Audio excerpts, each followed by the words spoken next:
Still talking security matters. Let's take you through some of the events that happened in terms of security in the country, especially in the month of August. Beginning with August the 1st, where the Shehu of Borno State decried the attack on Governor Babagana Zulum, saying that, in his words, we are no longer safe. On the same August the 1st, more troops were deployed to Kaduna-Abuja Highway as military denied fresh kidnapping of travelers.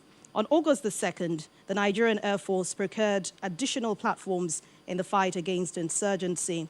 On August the 2nd also, Governor Atiku Bagudu of Kebbi State and Governor Badaru Abubakar of Jigawa State paid a solidarity visit to Governor Babagana Zulum of Borno State after an attack on his convoy. Now let's move to the same August the 2nd, where Borno State Governor Babagana Zulum re-echoed his earlier stance on the Northeast insurgency, insisting that saboteurs are at work.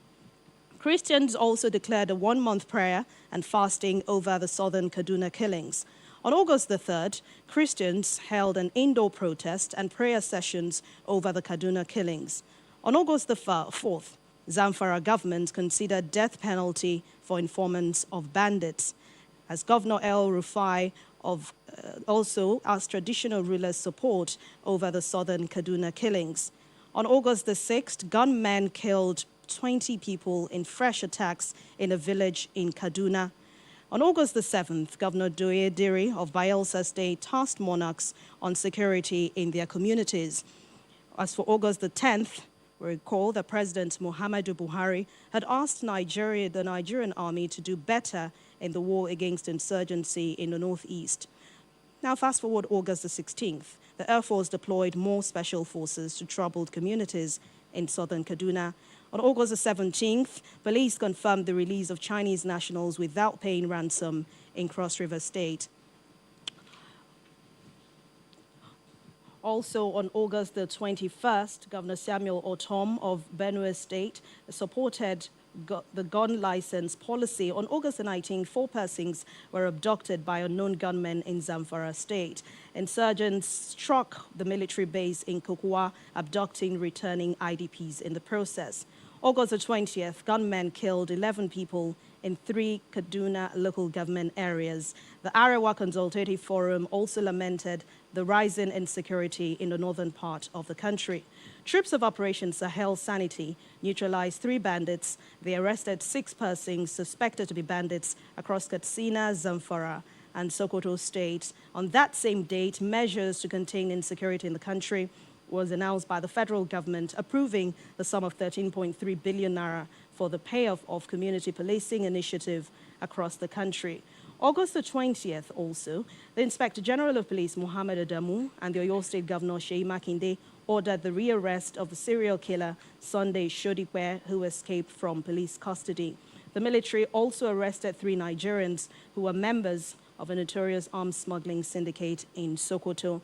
And let's move to August 21st, where hoodlums attacked a Kolaba police station in Ibadan, the Oyo State capital, taking away 47 rifles belonging to the guard there. They killed 1 person and injured police officers in the process of that attack. On August the 22nd, the NSCDC paraded 5 suspects caught with human skull in Cross River State, and that's in the South-South region. IPOB members also attacked the DSS operatives in Enugu State, killing 2 officers, abducting 1 during the clash, and IPOB members attack with the DSS. Now, on August the 23rd, Oyo police rearrested Sunday Shodipe, the 19-year-old man accused of involvement in the rape and murder of some female residents in Ibadan, the Oyo State capital, before he was now rearrested in the course of the week. And before we went on that very short break, we discussed or told you about a list of different security challenges Nigeria is currently facing. Well, joining us now to discuss more on the security in Nigeria is Dixon Osage. He's a security consultant. Thank you so much for joining us on the program.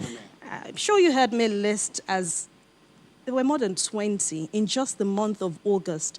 Things have happened, security challenges in Nigeria. What do you take of the level of insecurity in Nigeria at the moment in terms of banditry, killing, kidnapping?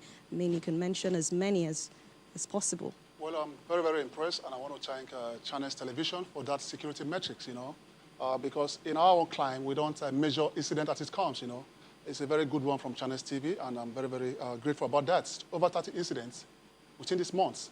That tells you the risk implication is on the high rise, the threat level is on the high rise, and what we need to do now is to ensure that we take over our territory, which we call territorial reinforcement. We need a territorial reinforcement now, you understand?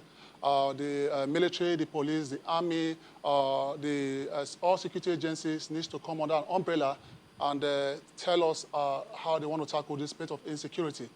Because your vulnerability is the enemy's opportunity. The vulnerable state in which our security agencies are right now is a good opportunity for the criminal element. And people react to what they see and to what they know. They also know that our defensive space is very weak. And that is why they are taking the opportunity of that our vulnerability. So for any criminal to succeed in any given crime, we have the opportunity, and we have the availability, and also have the subject matter. So the security agencies should come together and ensure they cut off that opportunity from a crime triangle. If you're talking about security agencies coming together, are you saying at this moment they're not working together? And if they are not, what is the reason? Why is the security challenge this bad? You see, we have four stages of planning.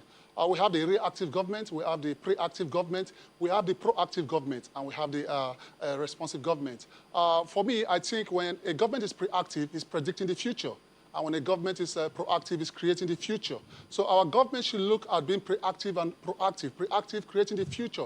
Let's take a case study about Southern Kaduna killings, for example, and maybe the Hausa Fulani people kill the Christian side of the state. What is government going to do to ensure that there is no reprisals? That's being proactive.